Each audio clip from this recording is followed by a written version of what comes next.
संतांची या त्यांच्या कृपादाने कथेचा विस्तारू बाबाजी सद्गुरु दास तुका ज्ञानेश भगवान विष्णू निवृत्ती भगवान हरा सोपान भगवान ब्रह्मा मुक्ताख्यम ब्रह्मचित्कळा गुरुर ब्रह्मा गुरुर विष्णू गुरुर्देव महेश्वरा गुरुर साक्षात परब्रह्म तस्मै श्री गुरुवे नमः।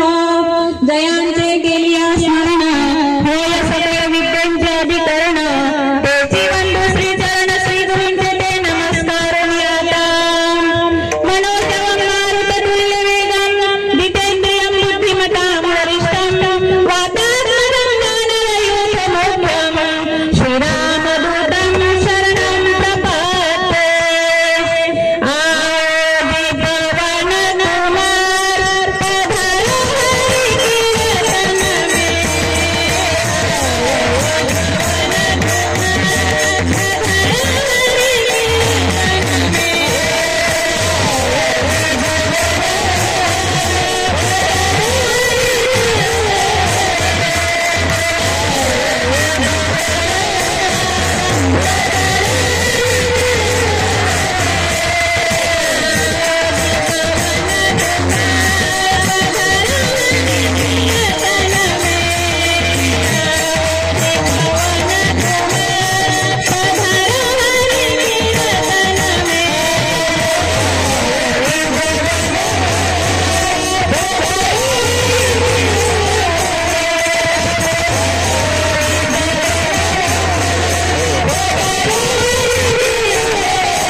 आणि सर्वात लाडके नामदेवराय आणि या नामदेवरायांच्या घरातील एक दासी म्हणजे कोण जनाबाई आणि ही श्री संत जनाबाई यांचा हा 3 चरणांचा अभंग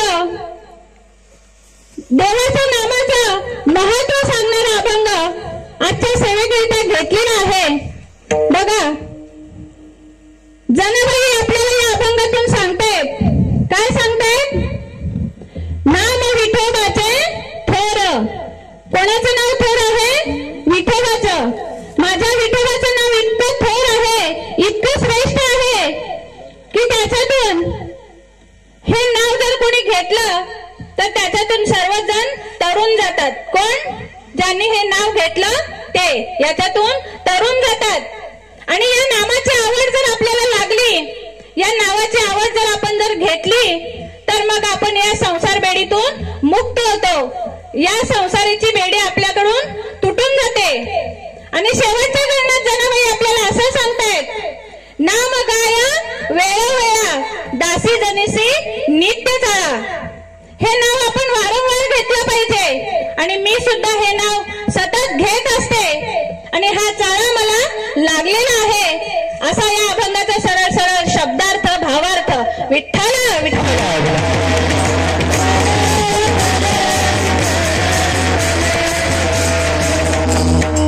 बघा, सेवेला प्रारंभ करण्यापूर्वी परिहार देणं खूप गरजेचं आहे. आणि परिहार द्यायचा तो असा की या नाशिक जिल्ह्यातील हा तालुका इगतपुरी, बरोबर ना? इगतपुरी तालुका आणि या इगतपुरी तालुक्यातील हे सांजे गाव. आणि या सांजे गावामध्ये बघा, या दराई इथे जी स्थापना आहे दराई माता, या दराई मातेच्या कृपेने व समस्त ग्रामस्थ सांजेगाव यांच्या सहकार्याने व हबापा गुरुवर्य माधव महाराज घुळे मठाधिपती इगतपुरी यांच्या आशीर्वादाने व हबापा गोरक्ष महाराज धात्रक मोडाळे यांच्या प्रेरणेने श्री हनुमान जन्मोत्सव निमित्ताने हे वर्ष 9वे आहे. आणि त्रैदिनी महिला हरिनाम कीर्तन महोत्सव. बघा, सगळी महिलांची कीर्तन आहेत आणि हे 9वं वर्ष आहे. आणि या 9व्या वर्षातील पहिल्या दिवसाची ही सेवा माझ्यासारख्या पामराकडे सुपूर्द केलेली आहे. आमचे परमस्नेही आदरणीय गोरक्ष महाराज धात्रक आणि त्यांची संस्था त्र्यंबकला आहे. मोडाळे हे त्यांचं गाव आहे. आणि त्यांचे वडील सुद्धा आज इथे हजर आहेत. ते हजर नाही काही कारणास्तव, पण ही सेवा त्यांनी मला इथे करण्याचा जो लाभ दिलेला आहे. आणि त्या निमित्ताने तुम्हा सर्व सांजेगाव तसेच पंचक्रोशीतील जेवढे पण भाविक इथे आलेले आहेत, तुम्हा सर्वांचा दर्शनाचा लाभ मला मिळालेला आहे. त्यामुळे तुमच्या सर्वांची मी खूप खूप ऋणी आहे. बघा, हे जे मंदिर इथे स्थापन झालेलं आहे दराई मातेचं, हे अरुण महाराज धात्रक, बरोबर ना? यांच्या कृपेने, त्यांच्या कुटुंबाच्या कृपेने हे मंदिर, ह्या आईचं, या दराई मातेचं मंदिर इथे स्थापन झालेलं आहे. आणि त्यांचं सर्व कुटुंब ह्या मातेची इथे सेवा करतायत, दिवस रात्र सेवा करतायत. आणि आज आम्ही इथे आल्याच्या नंतर त्यांनी गोड असं आमचं स्वागत केलेलं आहे. त्याच्यानंतर खूप गोड असा जेवणाचा प्रसाद त्यांच्याकडून आम्हाला मिळालेला आहे. आणि खूप सुंदर असं आमचं तिथे स्वागत झालेलं आहे. त्यामुळे संपूर्ण कुटुंबाची मी खूप खूप ऋणी आहे. त्यांना धन्यवाद देते की त्यांच्या वतीने आज ही सेवा मला इथे मिळालेली आहे. आणि तुम्हा सर्वांचा दर्शनाचा लाभ मला मिळालेला आहे. विठ्ठल विठ्ठल.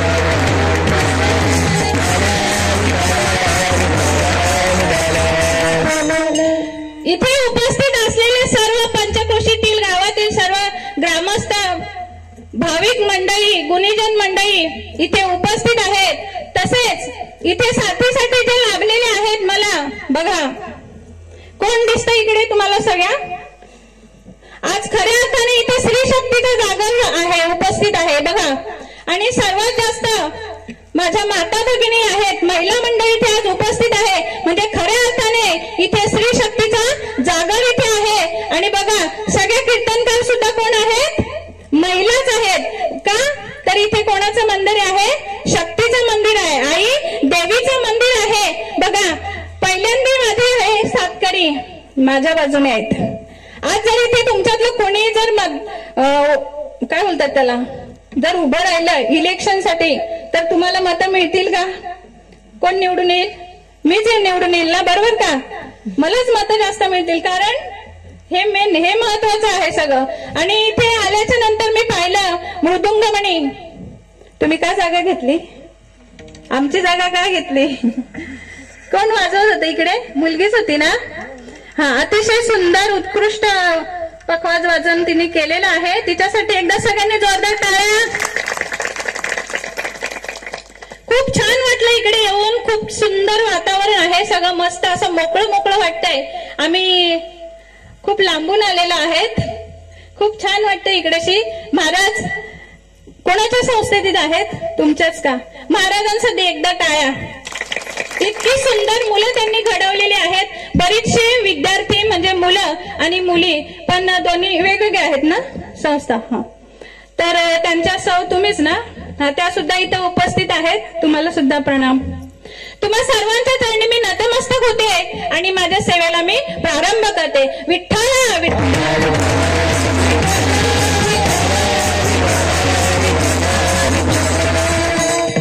आता एकदा तुम्ही घड्याळात बघून घ्या सगळ्यांनी, किती वाजलेत. महाराज पाहिलं? काय करायचं? हा पहिला दिवस आहे आणि लाईटचा पण थोडा प्रॉब्लेम झाला होता. 10:30 वाजलेला आहेत. बघू, माझ्या परीने मी तुम्हाला सोडण्याचा प्रयत्न करते. अनुभवाचा जर आपण विचार केला, अनुभव, तर परमार्थ हा अनुभवाचा आहे की शिकण्याची गोष्ट आहे?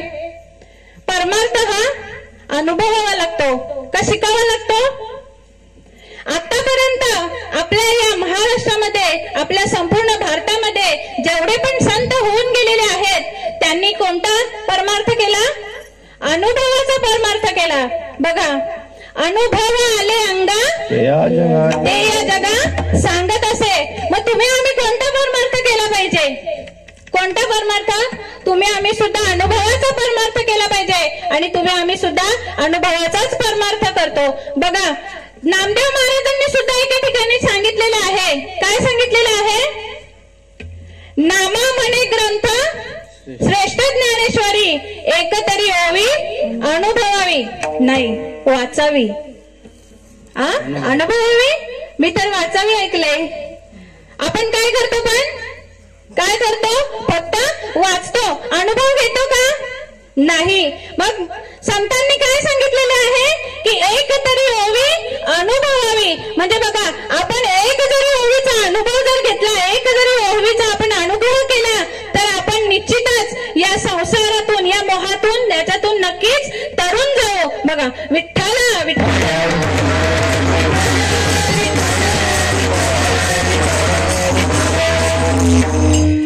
सेवेसाठी घेतलेला जो अभंग आहे तो अभंग कोणाचा आहे? जनाबाईचा आहे. जनाबाई. बघा, म्हणजे कोण? स्त्री. जनाबाई. आणि इथे बसल्यात त्या सर्व बाईच आणि कीर्तनकार सुद्धा बाईच. बरोबर का? आमच्याकडे एक म्हण आहे, म्हणजे आम्ही म्हणतो नेहमी, काय? बाई नाही तर काय नाही. आमच्याकडे आहे, ते तुम्हाला नसेल माहिती. विठ्ठल विठ्ठल.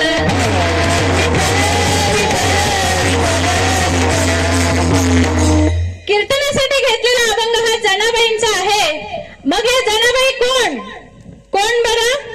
जनाबाई बघा, पंढरपुरातील नामदेवराय यांच्या घरातील एक दासी, पडेल ते काम करणारी ही जनाबाई. नामदेव यांच्या घरातील जर विचार केला तर नामदेव यांच्या घरामध्ये किती माणसं होती हो? किती? 14 माणसं. किती? कोण कोण सांगा बरं, कोणाला माहिती आहे का? 14 माणसं. कोण? राजाई गोणाई दोघी सासू सुना, नाम दामा नामा दोघे बापलेक.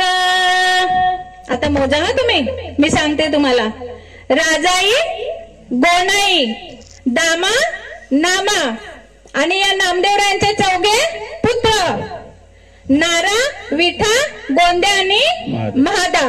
बघा, 4 पुत्र आणि त्या 4घांचे 4 म्हणजे नामदेवरायांच्या 4 सुना. किती झाले? शिकलेत ना सगळे थोडे तरी? मोजले का बरोबर? साखराई, गोडाई, येसाई, लिंबाई त्यांची मुलगी लिंबाई आणि आऊबाई बहीण, असे एकूण सगळे किती? 14 जण. आणि वेडी पिसी कोण? जणी. असा हा पूर्ण एक अभंग आहे. घरी जाऊन पाठ करा. विठ्ठला विठ्ठला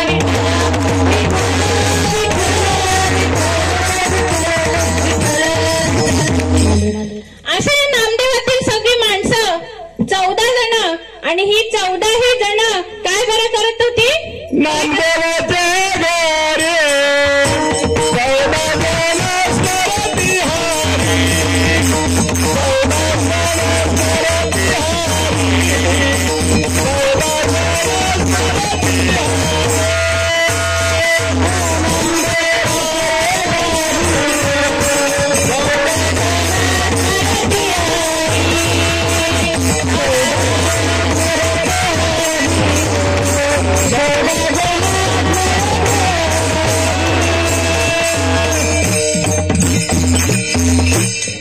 सरती हरी, 14 जण सरती स्मरती हरी.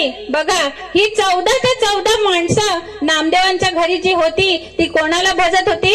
पांडुरंगाला भजत होती. आणि त्यांच्यात ही एक त्यांची दासी जणी. बघा, जणीचा जर आपण विचार केला, जनाबाईंचा जर आपण विचार केला तर बघा, एके दिवशी नामदेवराय विठ्ठलाच्या मंदिरातून काकडा करून घरी परतले. आणि घरी गेल्याच्या नंतर आता तुम्हाला माहितच आहे, नामदेवरायांना देवाशिवाय काय करमत नव्हतं. आणि मग थोड्या वेळाने पुन्हा ते मंदिरामध्ये आले, रावळामध्ये आले. आणि रावळाच्या मध्ये आल्याच्या नंतर आतमध्ये त्यांनी प्रवेश केला. आणि तिथेच गाभाऱ्याच्या म्हणजे त्या जो सभा मंडप आहे त्या मंडपाच्या एका खांबाला टेकून एक त्यांना मुलगी बसलेली दिसली. आणि त्या मुलीकडे त्यांनी पाहिलं. आणि त्याच वेळेस ती जांभई देत होती. बघा, आता जांभईचा जर विचार केला तर जांभई किती प्रकारच्या आहेत? 3 प्रकारच्या आहेत. जांभया 3 प्रकारच्या आहेत. बघा, आपल्याला जर आळस आला, आपल्याला जर झोप आली तर आपण काय करतो? जांभई देतो, बरोबर ना? आपण जांभई देतो. त्याच्यानंतर दुसरी एक जी जांभई आहे बघा, आता या महाराजांनी इथे जांभई दिली आणि त्यांना बघून मला जांभई आली, तो एक प्रकार झाले. 2 प्रकार झाले. आणि त्याच्यानंतर दुसरी एक जांभई असते आणि ती म्हणजे भुकेची जांभई. बघा, त्या मुलीकडे त्या नामदेवरायांनी पाहिलं आणि तिने जी जांभई दिली होती ती जांभई त्यांनी ओळखली की ही जी जांभई आहे ती कोणती आहे? भुकेची जांभई आहे. ते तिला निरखून असे पाहत होते. तिचे डोळे असे खोल गेले होते आणि तिचं पोट इकडे पाठीला लागलं होतं. तिची अवस्था पाहून नामदेवराय तिच्या जवळ गेले आणि तिच्या डोक्यावरून हात फिरवला आणि म्हटले, बाळा तू कोण, कुठून आलीस?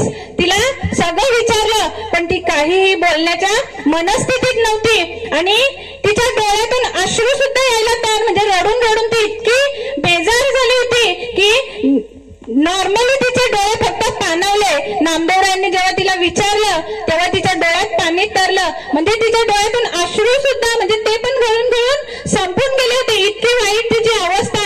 आणि मग नामदेवरायांनी तिला सांगितलं की चल बाबा तू माझ्या घरी माझ्या सोबत चल. आणि त्या मुलीला घेऊन नामदेवराय आपल्या घरी जात असताना घरी अर्ध्या रस्त्यापर्यंत गेले आणि त्यांच्या मनामध्ये विचार आला की बाबा रे, मी या मुलीला घरी घेऊन तर चाललेलो आहे पण मी घरी विचारलं नाही, माझ्या आई वडिलांची आज्ञा घेतली नाही. बघा, आता आई वडिलांची आज्ञा कोणता काळ होता?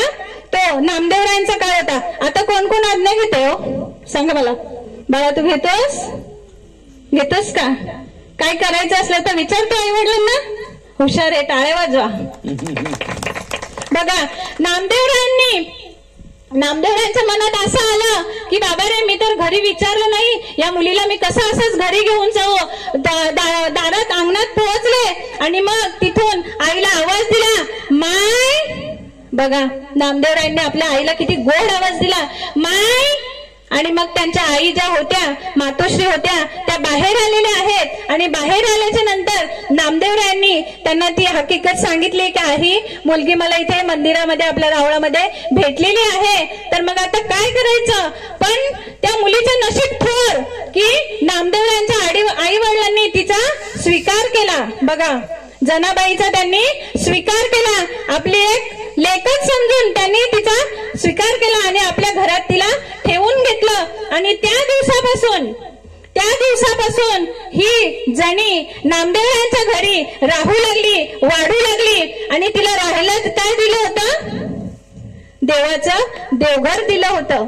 देवाचं देवघर दिलं होतं म्हणजे तात्पुरतं तिला देवघर. आणि मग नंतर तिला वेळ प्रसंगी नंतर मग तिला थोडंसं बाजूला रूम म्हणजे हे काढून दिलं झाप सारखं तिकडे. पण आधी ती देवाच्या तिथे देवामध्ये एवढी रमली आणि त्या दिवसापासून आता नामदेवरायांच्या घरचं वातावरण आता तुम्हाला सगळं मगाशी तुम्ही ऐकलं कसं वातावरण होतं नामदेवरायांच्या घरात. आणि त्या वातावरणात ती जणी त्यांच्या घरी राहू लागली आणि मग पडेल ते काम दिसेल ते काम सांगितलं ते काम ती करू लागली. आणि जनाबाई हळूहळू त्यांच्या घरात वाढू लागली. घरातली सर्व कामं जनाबाई करत. आता एवढी माणसं विचार करा, किती माणसं होती, 14 माणसं. आणि एवढ्या माणसांचं काम करायचं. आता पूर्वीचा काळ होता, विचार करा तेव्हा किती काय काम असेल. आत्याचं सारखं होतं का, नळ पिळला का लगेच पाणी, असं होतं का. डोक्यावर पाणी वाहायला लागायचं, एवढ्या माणसांसाठी आंघोळीसाठी पाणी व्हायला लागायचं, एवढ्या माणसांच्या नदीवर जाऊन धुणं धुवायला लागायचं, त्यांचा स्वयंपाक करायला लागायचा, एवढे सर्व भांडी घासायला लागायची, सडा सारवण सगळं म्हणजे विचार करा तेव्हाचा तो काळ होता, किती काम जनाबाईला करायला लागायचं. आणि या काम करत असताना जनाबाई काय करायच्या बघा.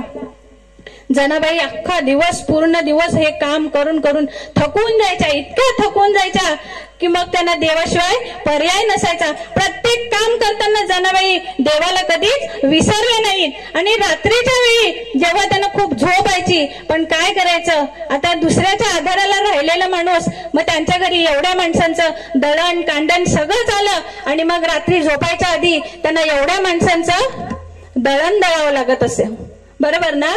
दळण लावायला मग त्या बसायच्या, जाता मांडायच्या आणि दळायला घ्यायच्या. पण त्यांना इतकी पेंग यायची त्या पेंगेमध्ये मग त्या कोणाला आवाज द्यायच्या, कोणाला भगवंताला देवाला आवाज द्यायचा, पांडुरंगाला आवाज द्यायचा, ए देवा, ए पांडुरंगा, ए विठ्ठला.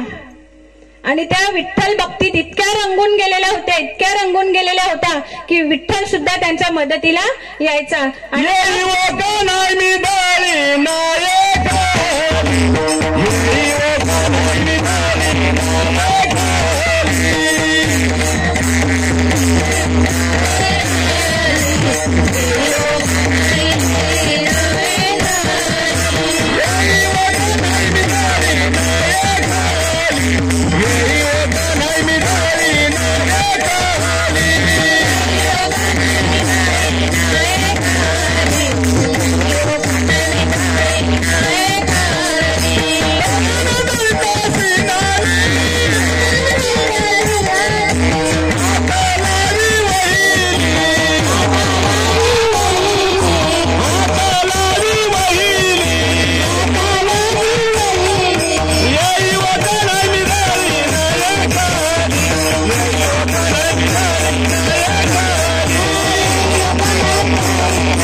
बघा मी एकटीच गाळते आहे आणि मला काय माझ्याच्याने काय हे जाता आता ओढवत नाहीये. तर ये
मिक्सर कसं फिरवता तुम्ही? मिक्सर माहितीये का? महिला मंडळ मिक्सर फिरवताय ना, दळताय की नाही? आहे का हो चव? त्याला चव आहे का? पाट्यावर बघा आपण वाटण करायचो, चटणी वाटायचो पाट्यावर, त्या जात्यामध्ये दळायचो, चव होती त्या. आता म्हणूनच तर रोगराई वाढली येते, बरोबर ना महाराज? कसं खातोय आपण सगळं? लाईटचं काय खातो? नुसती लाईटच खातोय. बघा आता पण काय खातोय? लाईटच खातोय. लाईट शिवाय जमतच नाही, आपला आवाजच पोहोचत नाही, बरोबर ना? विठ्ठला विठ्ठला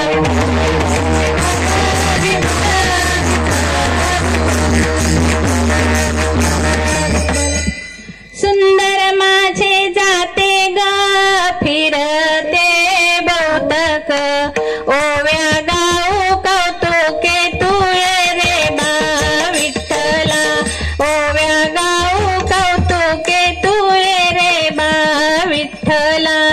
बघा जनाबाई विठ्ठलाला साथ घालायची आणि पांडुरंग परमात्मा हा आपल्या जगाचा मालक कोणाचं जातं ओढायला यायचा? जनाबाईचं जातं ओढायला यायचा. आणि पांडुरंग आले, विठ्ठल आला की तो सुद्धा मस्त पाय लांब करून जनाबाईच्या सोबत दळण दळायला बसायचा. बघा आणि एकदा का देवाने त्या खुट्याला हात लावला का जनाबाई इकडे झोपून जायच्या. तिला निवांत, म्हणजे तिला कशी झोप लागायची हे म्हणजे तिच्या मनाचं नसायचं ते झोपायचं, पण भगवंत तिच्या सोबत असल्यामुळे, विठ्ठल पांडुरंग परमात्मा तिच्या सोबत असल्यामुळे तिला झोप लागायची, ती निवांत झोपायची. आणि सगळं दळण कोण दळायचं? आपला पांडुरंग परमात्मा, जगाचा मालक जणीचा दळण दळून द्यायचा. बघा आणि असं रोजच व्हायचं. प्रत्येक कामामध्ये भगवंत पांडुरंग परमात्मा तिला मदत करायचा. आणि एके दिवशी असंच दळण दळून झाल्याच्या नंतर देव सुद्धा तिथंच पेंगला, बरोबर का? देवाला सुद्धा झोप लागली आणि देव सुद्धा त्या जनाबाईच्या शेजारीच तिची जी वाकळ पडलेली होती त्या तिथेशी तो पण सुद्धा देव झोपून गेला. आणि बरोबर काकड्याचा वेळ झाला आणि भगवंताला जाग आली, कारण नित्याचं झालं होतं त्याला काकड्याचं, त्याच्यामुळे त्या बरोबर त्या टायमिंगला भगवंताला जाग आली आणि भगवंत उठला आणि त्याने पाहिलं, अरे बापरे आता सगळे बडवे येतील काकड्यासाठी, आंघोळीसाठी येतील सगळे आणि मला तिथे न पाहता ते सगळे सैरबाई होऊन जातील आता. म्हणून भगवंताने घाईघाईत काय केलं? तो तिथून निघाला. पण निघाल्याच्या नंतर तिथून त्याने घाईघाईत ती जनाबाईची जी वाकळ होती ती वाकळ त्याने अंगावर घेतली आणि स्वतःचा जो शेला होता तो शेला त्याने तिथेच विसरून गेला आणि जनाबाईची वाकळ घेऊन हाय मस्त उभा राहिला. देव जाऊन तिथे उभा राहिला, आपल्या जागेवर जाऊन उभा राहिला. आणि ज्यावेळेस बडवे आले त्यांनी पाहिलं, अरे बापरे देवाच्या अंगावर हे काय? ही फाटकी जी वाकळ आहे ही कुणाची आहे? तिला अनेक ठिगळं लावलेली होती, ही वाकळ कुणाची आहे? आणि ती वाकळ पाहिल्याच्या नंतर त्या बडव्यांनी ती ओळखली की ही नक्कीच जनाबाईचे आहे. आणि मग ते सगळे तावादावाने त्यांनी सगळा गाव गोळा केला आणि ते कोणाकडे गेले? जनाबाईकडे गेले आणि जनाबाईला जाब विचारू लागले का ही वाकळ तुझ्याकडे, ही वाकळ देवाकडे कशी गेली? आणि त्यांनी त्या जनाबाईची झडती घेतली आणि तिथे त्यांना देवाचा शेला भेटला. आणि शेला भेटल्याच्या नंतर मग ते बडवे तिला जोराजोराने ओरडू लागले, रागवू लागले, तिला मारू लागले. आणि मग जनाबाई आकांताने पुन्हा देवाला आळवू लागली. बघा ती देवाला ओरडायला लागली की हे देवा, हे विठ्ठला, मी काय गुन्हा केला तुझा? मी तुझा काय गुन्हा केला की हे असं माझ्या नशिबी तू आलं? मी सतत तुझं भजन करते, तुझं नाव घेते आणि तू हे काय केलंस? असं ती देवाला मनातल्या मनात ती दोष देऊ लागली, पांडुरंगाला विठ्ठलाला दोष देऊ लागली. आणि मग नंतर त्या सगळ्यांनी असं ठरवलं की जनाबाईंनी चोरी केलेली आहे आणि या चोरीची शिक्षा, आता देवाची चोरी केलेली आहे म्हणजे हिला शिक्षा सुद्धा मोठीच पाहिजे. आणि म्हणून त्या सर्वांनी तिला सुळावर देण्याचं ठरवलेलं आहे. आणि सुळावर नेण्याचं ठरवलं आणि जणी आतल्या आत रडत होती आणि देवाला आळवत होती, पांडुरंगाला विठ्ठलाला आळवत होती की हे देवा मी काय गुन्हा केला, माझं तू हे असं हे मला काय हे सगळं दाखवतो आहेस, माझा काय गुन्हा झालेला आहे असं ती मनातल्या मनात देवाला सांगत होती. आणि मग ज्यावेळेस तिला सुळावर नेलं आणि मग तिथे काय झालं, आता तुम्हाला सर्व कहाणी सगळी दृष्टांत सगळा माहिती आहे. बघा, ज्यावेळेस जनाबाईला सुळावर चढवण्यात आलं त्यावेळेस काय झालं, त्या सुळाचं पाणी झालेलं आहे. आणि अशा तऱ्हेने भगवंताने जनाबाईला या सर्वातून तरुण नेलेलं आहे. बघा, जनाबाई तरुण गेल्या कशाच्या जीवावर, नामाच्या जीवावर तरुण गेलेले आहेत. आणि असेच अनेक संत या सर्व नामाच्या जीवावर तरुण गेलेले आहेत. आणि यातच दुसरं कोण तरलेलं आहे हेच जनाबाई अभंगाच्या प्रथम चरणात सांगतायत.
नाम नाम विठोबाचे थोर तरला कोळी आणि कुंभार. बघा, तुम्हाला झोप आली का? तेजच नाही दिसत आहे. जरा हसा एकदा सगळ्यांनी, ताट बसा. तुम्ही कीर्तनात बसलेले आहेत असं प्रसन्न चेहऱ्याने बसा. इतकी सुंदर चाल म्हणाला त्या पोरी, छान प्रमाण उचललं त्यांनी. जरा त्यांना प्रोत्साहन द्या तुम्ही. विठ्ठल विठ्ठल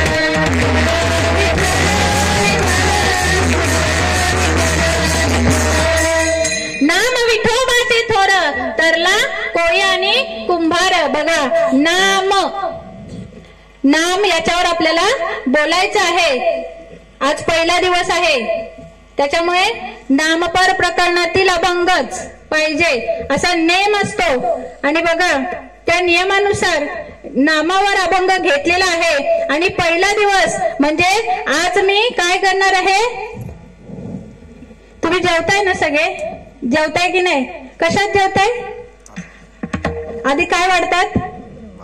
पात्र वाढतायत ना. आज माझं काय काम आहे? पात्र वाढायचं काम आहे. आज मी तुमच्या पुढे पात्र वाढणार आहे आणि उद्यापासून मग तुमच्याकडे तिकडे डाळ भात गुलाबजाम जलेबी बुंदी काय येईल ते तुमचं तुम्ही पाहून घ्या. आता आज मी पात्राळ वाढून जाणार आहे. विठ्ठल विठ्ठल.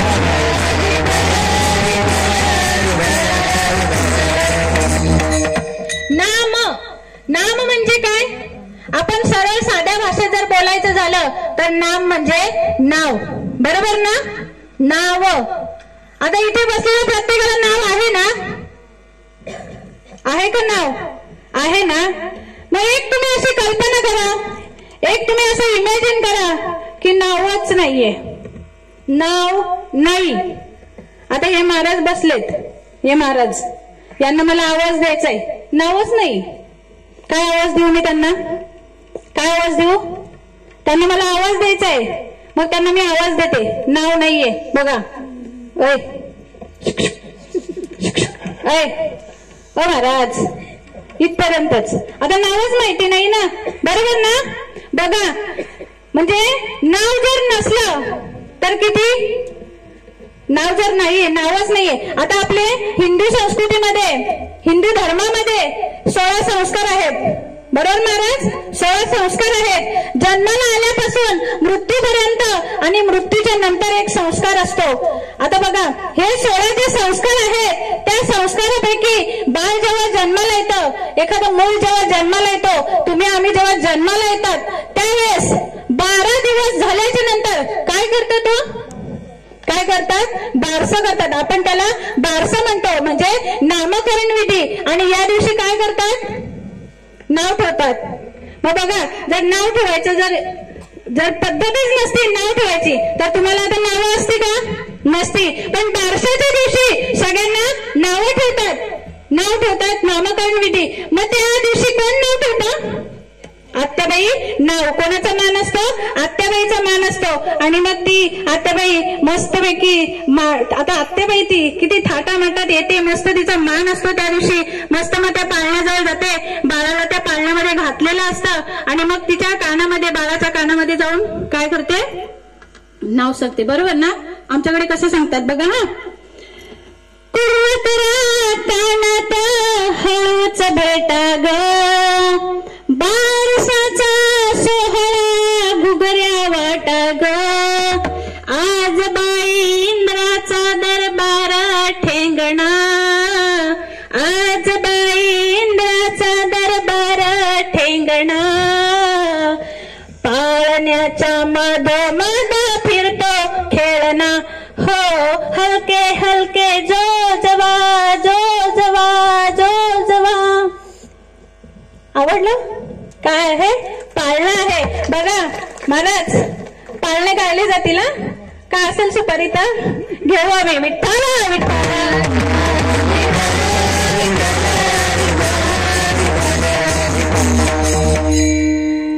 बघा, म्हणजे बारशाच्या दिवशी आपल्याला प्रत्येकाला नाव ठेवलं जातं. जर हे नाव जर ठेवण्याची पद्धत नसती, नावच जर नसतं तर आपली किती आबाळ झाली असती. आता विचार करा, नावच नाहीये. मग अशी तुम्हाला मी सांगितलं, नाव जर नसलं तर किती आपली आबाळ होते. बघा, एखादा जर मनुष्य आहे तर त्या मनुष्याला किंमत असते की त्याच्या नावाला किंमत असते? कुठलाही एखादा माणूस असतो त्याला आपण त्याच्या नावानेच ओळखतो ना, म्हणजे त्या माणसापेक्षा त्याच्या नावाला जास्त किंमत असते. बघा, एक दिवशी मी आणि माझे मिस्टर दोघं जण आम्ही गेलो एका शाळेमध्ये, आमच्या मुलीचं ऍडमिशन करायला गेलो ऍडमिशनसाठी.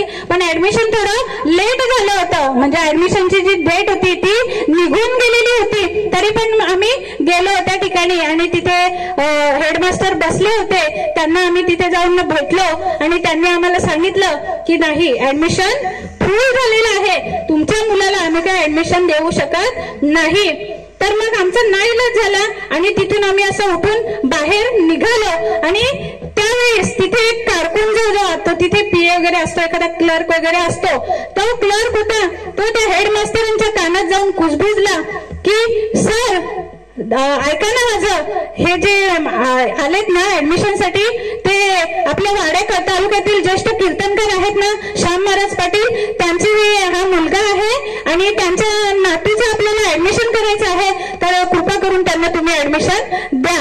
म्हणजे बघा, आणि मग त्यावेळेस त्या हेडमास्टरांनी लगेच आम्हाला पुन्हा आवाज दिला की या तुम्ही तुमच्या मुलाचं मी ऍडमिशन घेऊन देतो. कशाच्या जीवावर त्यांनी ऍडमिशन दिलं?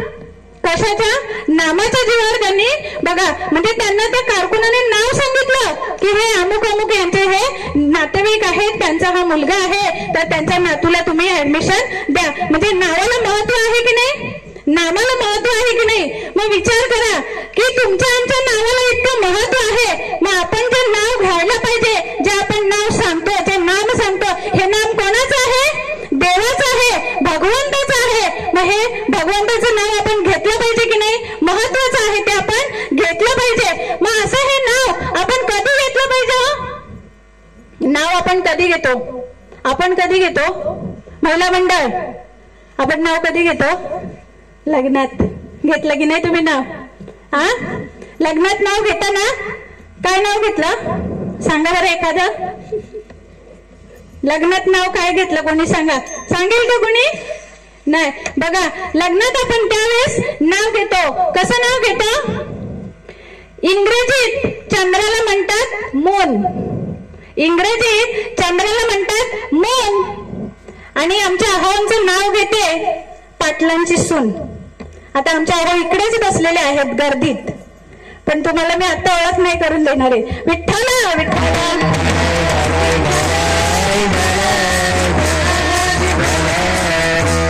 ही अशी नावं घ्यायची आहेत का आपल्याला? ही नावं घ्यायची आहेत का आपल्याला? आपल्याला कोणाचं नाव घ्यायचं आहे? देवाचं नाव घ्यायचं आहे. आणि ते पण नाव कधी घ्यायचं आहे आपल्याला? आपण कधी घ्यायचं आहे आणि आपण कधी घेतो? बघा, आपण हे नाव बघा, प्रल्हाद शिंदेचं तुम्ही नाव ऐकून असाल. उत्कृष्ट गायक होऊन गेले ते आपल्या महाराष्ट्रामध्ये. या प्रल्हाद शिंदेचं एक गाणं आहे, ते गाणं मी तुमच्या समोर सादर करते. बघा. बालपणी होते माझे मन हे अजान, बालपणी होते माझे मन हे अजान, तरुणपणी संसारात गेले सर्व ध्यान, तरुणपणी संसारात गेले सर्व ध्यान, वृद्धपण येताली जागती महान, वृद्धपण येताली जागती महान, मिले जाणे मुक्ती ऐसे द्यावे माझ ज्ञान, मिले जाणे मुक्ती ऐसे द्यावे माझ ज्ञान. बघा काय सांगितलं याच्यामध्ये? बालपणी आपण अजाण असतो की नाही? आपल्याला अक्कल असते का? बालपणी काय करायला पाहिजे, काय केलं पाहिजे याचं आपल्याला कळतं का? काही नाही कळत. आणि जेव्हा आपण तरुणपणात असतो, तारुण्यात असतो, त्यावेळेस आपण काय करतो? संसाराचा गाडा आपण ओढत असतो. आणि मग 60 ओलांडली, आपण जेव्हा म्हातारे होतो, वृद्ध होतो, आणि त्यावेळेस आपल्याला जाग येते. कसली जाग येते? त्यावेळेस आपल्याला काय जाग येते? तेव्हा आपल्याला जाग येते. ती जाग काय येते आपल्याला? काय येते? जेव्हा घरात आपला काहीच अधिकार राहत नाही, आपल्या संसारातून आपल्या पोरं बाळ जेव्हा आपल्याला हाडहाड करायला लागतात, म्हातारे झाल्याच्या नंतर आपण काहीच म्हणजे बिनकामाचे आपण जेव्हा होतो ना, आपल्याला जेव्हा पडवी दाखवतात ना, पडवी, तुमच्याकडे पडवी आहे की नाही? पडवी आहे का बाबा? पडवी माहितीये ना? म्हातारं झालं का कुठं? पडवीत. आणि पडवीत गेल्यावर आपल्याला कोणाची आठवण येते? कोणाची? मग आपल्याला देवाची आठवण येते. कधी? म्हातारे झाल्यावर. हे आपल्या तोंडातले दात आहेत ना, ते पडतात. आपल्याला देवाचं नाव घेता येत नाही. विठ्ठल विठ्ठल विठ्ठल पण आपल्याला नीट बोलता येत नाही. बघा, मला एवढंच सांगायचं आहे का काय सांगितलं त्यांनी? किती सरळ सरळ सांगितलंय. बालपणी होते माझे मन हे अजान, म्हणजे लहानपणी आपल्याला काहीच कळत नाही. आणि तारुणपणात आपण कसे असतो? असे छाती पुढे काढून बरोबर ना? आपण आपल्या त्वरेत असतो, आपला संसार आपण आपल्या संसाराचा गाडा ओढत असतो आणि जेव्हा आपल्याला घरातून जेव्हा आपल्याला हाडहाड करायला लागतात, आपली कोणही आपल्याला विचारत नाही आणि त्यावेळेस आपले मुलं बाळ पण आपल्याला सांगतायत, बाबा गा बस रे, तुला काही कळतं का? बरोबर ना? सांगतायत की नाही? मुळे अशी ही परिस्थिती आहे आजची. बघा, म्हणजे जे आपण आपल्याला जे जेव्हा करायचं असतं ते आपण करत नाही. म्हणजे आपल्याला तरुणपणी जे करायचं असतं ते आपण कधी करतो? म्हातारपणी आपल्याला देवाची आठवण येते आणि मग आपल्यावर काय काय प्रसंग येतात आणि तेव्हा मग देवाची आठवण येते. हे देवा, हे पांडुरंगा, कुठं आहेस? अरे उचल. मग आपण देवाला काय सांगतो? देवा मला उचल. मग देव आपल्याला काय सांगतो? आता नाही, थांब थोडा, अजून लय बाकी आहे तुझं. बरोबर ना? म्हणजे जे आपल्याला बालपणी करायचं असतं, ज्या वयात आपल्याला जे करायचं असतं ते आपण करत नाही आणि मग कधी म्हातारपणी आपण करायला घेतो. संतांनी काय सांगितलेलं आहे? तरुण भाग्यवंत नटे हरी कीर्तनी.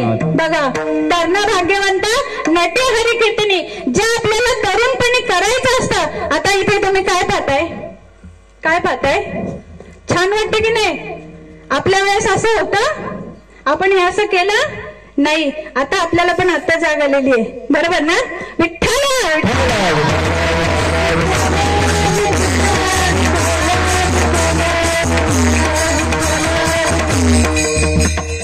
नाम आपण कधी घेतलं पाहिजे आणि आपण कधी घेतो? आता मला एक सांगा, तुम्ही रोज सकाळी उठल्यावर आंघोळ करता आणि काय करता पहिल्यांदी? देवपूजा करताय ना? करताय की नाही? तू नाही बोलतो का हो बोलतो? काय रे असं करतोय तो? सकाळी उठल्याच्या नंतर आपण आंघोळ झाल्यावर आपण देवपूजा करतो. देवपूजा तुम्ही करता. मग देवपूजा जेव्हा करतो त्यावेळेस आपण देवासाठी फुलं वाहताय ना? फुलं वाहताय की नाही? ती फुलं तुम्ही वाहताय, ती फुलं कशी असतात? कशी असतात? ताजी असतात की नाही? की तुम्ही अशी कालची किंवा खराब झालेली किंवा अशी शिळी आपण वाहतो का?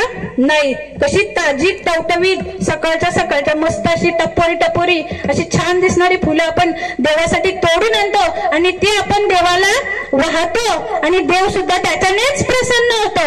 मग आम्ही काय करतो? आपण काय करतो? मग ताजी फुलं जर देवाला जर आवडत असतील आणि मग तुम्ही दात पडल्याच्या नंतर त्याच्याकडे जाता, चालेल का देवाला? चालेल का? मला सांगा. हे कोंबलेलं जे फूल आहे, हे जे शिळं झालेलं आहे, शिळं खाता का तुम्ही? खाता? हे शिळं देवाला देता की नाही? तुम्ही देता ना? कधी सगळं असं गळून गेल्याच्या नंतर कपत मग देवाला ती टवटवीत फुलं आवडतात आणि मग आपण म्हातारे झाल्यावर देवाकडे जातो. मग देव आपला स्वीकार करेल का? स्वीकार करेल का? नाही. मग जे आपण ज्या वेळेस ते करायला पाहिजे ते आपण त्याच वेळेस केलं पाहिजे. विठ्ठल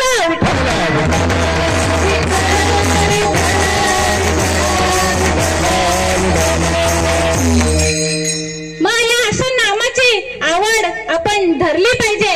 हेच अभंगाच्या दुसऱ्या चरणात. ऐसे नामाची आवडी, ऐसे नामाची आवडी,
संसाराची बेडी ऐसी नामाची आवडी. बघा, कुणाची आवड धरली पाहिजे? आपण नामाची आवड धरली पाहिजे, नावाची आवड केली पाहिजे. आता आपण कोणाची आवड करतो?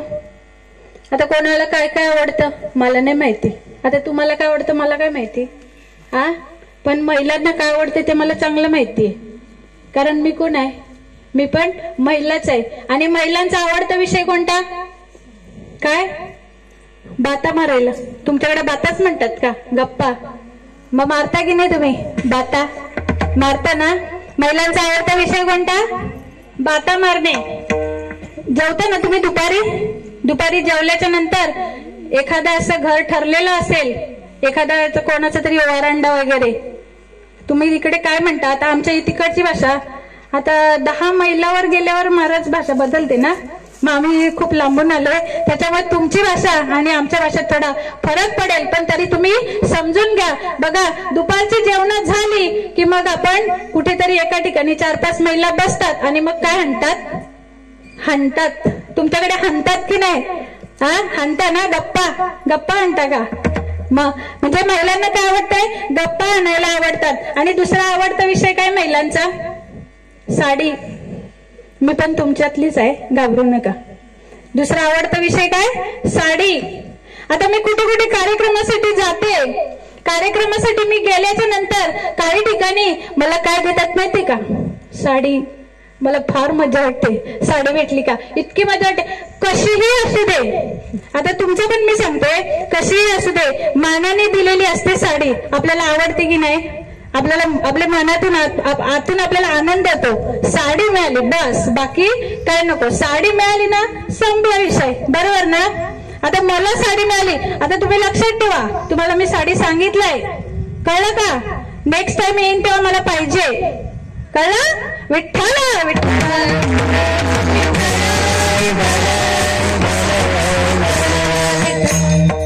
दुसरा महिलांचा आवडता विषय म्हणजे सजणं आणि कोणतं? मुरडणं. तुमच्याकडे लग्न असतात, काही समारंभ असतात, मग तुम्हाला नटायला आवडते की नाही? आवडते ना नटायला? आता तुमच्याकडे किती नटतात ते मला माहिती नाही, आमच्याकडे फार नटतात. आता आमच्या भागात तिकडे कोळी माणसं, कोळी समाजाची, कोळी म्हणजे ते मच्छीमार वगैरे असतात ते कोळी समाज आहे. आणि आगरी समाज आमच्याकडे जास्त आहे, त्याच्यामुळे मला माहिती आहे. ती लोक, त्या बाया तिकडच्या, त्या महिला लग्नाला तुम्ही बघाल ना, त्याच्या गजऱ्याला पण लाइटिंग. तुम्ही रील्स पाहिले असतील, पाहिले का? रील्स पाहिले असतील. आता रील्स पाहण्यात आपण एक्सपर्ट आहेत सगळे. रील्स पाहिले असतील, त्यांच्या गजऱ्याला पण लाइटिंग आणि इकडे साडीला सगळीकडे लाइटिंग असते. म्हणजे आपल्याला नटायला आवडते की नाही? पण आपण देवाची आवड करतो का? देवाची आवड करतो का? नाही करत. आपल्याला नटायला आवडतंय. बघा, एक सुभाषितकार आहेत, त्यांनी सांगितलेलं आहे. काय सांगितलं आहे का? भूषण से सभी अंग सजावे, रसना पर हरि नाम नावे, रसना पर हरि नाम नावे, देह पड़ी रह जाए यही पर, देह पड़ी रह जाए यही पर, फिर कुंडल और नगीना क्या, हरि नाम नहीं तो जीना क्या.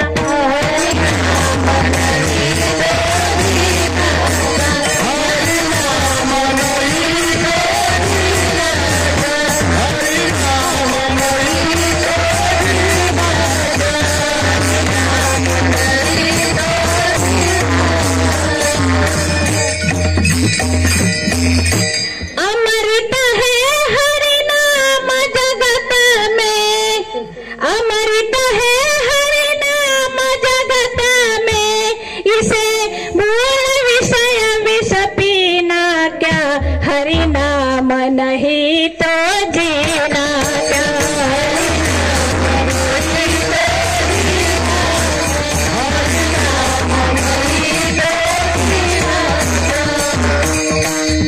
बघा काय सांगितलंय त्यांनी? भूषण से सभी अंग सजावे. बघा, आपल्याला नटायला आवडतं, आपण कितीतरी अलंकार घालतो, कितीतरी मेकअप करतो ना. हा मेकअप करायला आवडतं, आपल्याला सजायला आवडतं, पण या आपल्या मुखामध्ये देवाचं नाव येतो का? नाव आपण घेतो का? पण या सुभाषितकारांनी काय सांगितलेलं आहे का तुम्ही एवढे नटता थट्टा आणि एक दिवस, आता तुम्हाला सगळ्यांना माहिती आहे आपण जन्माला आलेलो आहोत. ज म्हणजे जन्म आणि म म्हणजे मरण, म्हणजे आपल्याला मरण अटळ आहे की नाही. एक दिवस आपण या जमिनीवर असं पडणार आहोत, तेव्हा हे सगळं काही कामाचं आहे का? तुमचं आहे का काही कामाचं? नाही, सगळं काहीच कामाचं नाही. तुम्ही कितीही आयुष्यात धन संपत्ती दौलत पैसा कितीही काहीही कमवा, तुम्ही ज्या दिवशी जाल ना, आता तुम्हाला सांगते किती रोज उठून पैशाच्या मागे लागतं, किती पैशाच्या मागे धावता, पैशासाठीच जगता ना, पैशासाठी जगता तुम्ही, किती पैशाच्या मागे तुम्ही धावता. पण ज्यावेळेस जाल, ज्या दिवशी तुमचा देह इथून हा आत्मा निघून जाईल, त्यावेळेस तुमची पोरं बाळ बायको तुम्हाला देवाऱ्यात ठेवतील, काचेत ठेवतील. बरोबर? महाराज ठेवतील का? हा नाही ना. विठ्ठल विठ्ठल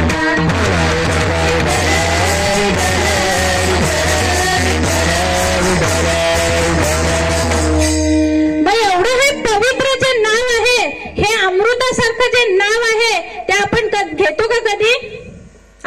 ते आपले हे नाव आपल्याला घ्यायला लाज वाटते की नाही? देवाचं नाव घ्यायला आपल्याला लाज वाटते. बघा, विठ्ठल विठ्ठल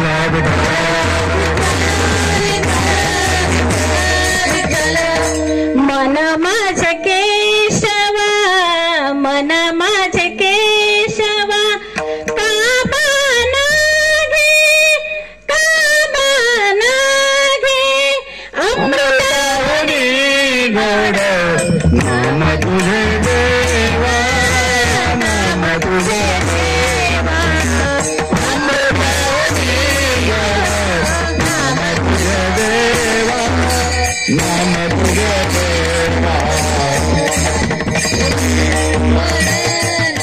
तुझे देवा, नाम तुझे देवा. मन माझे केशवा काबा न घे. बघा, हे देवाचं नाव आहे, ते आपण घेत नाही. ते किती गोड आहे, किती अमृतासारखं गोड आहे, का ते जर आपण घेतलं तर अमृताचं काय काम आहे हो? अमृत काय काम करतं?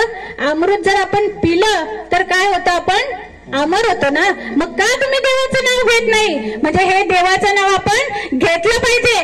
का घेतलं पाहिजे? कारण हे माझ्या भगवंताचं, हे देवाचं नाव इतकं मोठं आहे, इतकं मोठं आहे. किती मोठं आहे?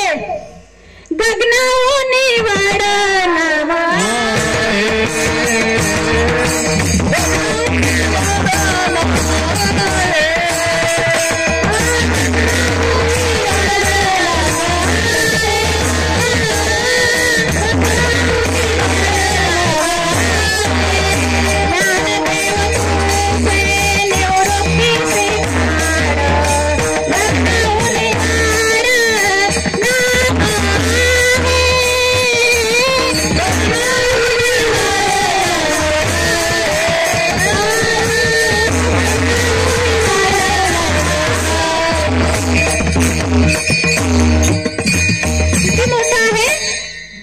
गगनाहुनी वाडा नाम आहे.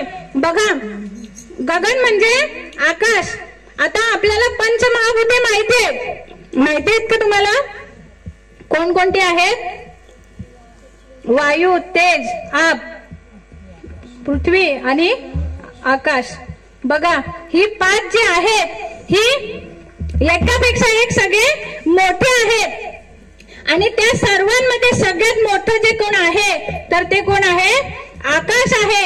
आणि या आकाशा एवढं माझ्या देवाचं नाव आहे, माझ्या भगवंताचं नाव आहे. मग अशा नावाची आवड आपण केली पाहिजे ना. पण आपण काय करतो? या संसारामध्ये आपण अडकून बसलेले आहोत. संसार चांगला आहे का? संसार सुखाचा आहे का? संसारामध्ये समाधान आहे? मला सांगा, संसारामध्ये समाधान आहे का? तुम्ही सगळे हसताय म्हणजे नक्कीच संसारात सुख आहे तुम्हाला. बरोबर का? बरोबर ना? संसारात सुख आहे का? बघा, तुम्हाला फळं माहिती आहेत, चिक्कू, आंबा, पेरू फळं माहिती आहेत ना? आता तुम्हाला आंब्याचं जर फळ खायचं आहे, आंब्याचं फळ खायचं आहे आणि तुम्ही बी लावली चिक्कूची, कसली? चिक्कूची बी लावली तर मग चालेल का? तुम्हाला आंबे खायला मिळतील ना? चिक्कूची बी लावली तर तुम्हाला काय खायला मिळेल? चिक्कूच खायला मिळेल. आंबे मिळतील का? मग तसा हा आपला संसार आहे. कसा आहे? दुःख बांधवडी आहे हा संसार. म्हणजे या दुःखाचं मूळ काय आहे? संसार. मूळच त्याचं दुःख आहे. मग याच्यातून आपल्याला सुखाची प्राप्ती होईल का? नाही. मग आपल्याला सुखाची प्राप्ती कशातून होणार आहे? नामातून होणार आहे. देवाची भक्ती करून, देवाचं नाम घेऊन आपल्याला या नामाने आपल्याला सुखाची प्राप्ती होणार आहे. विठ्ठल विठ्ठल.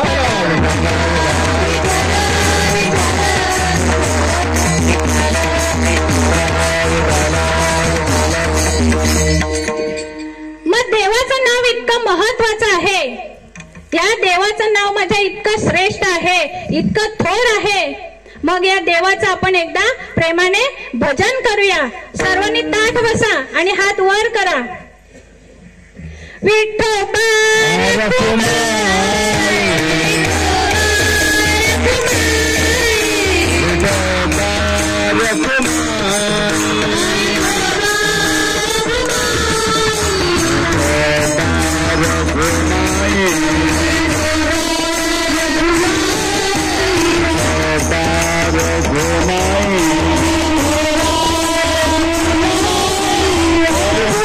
Rukmani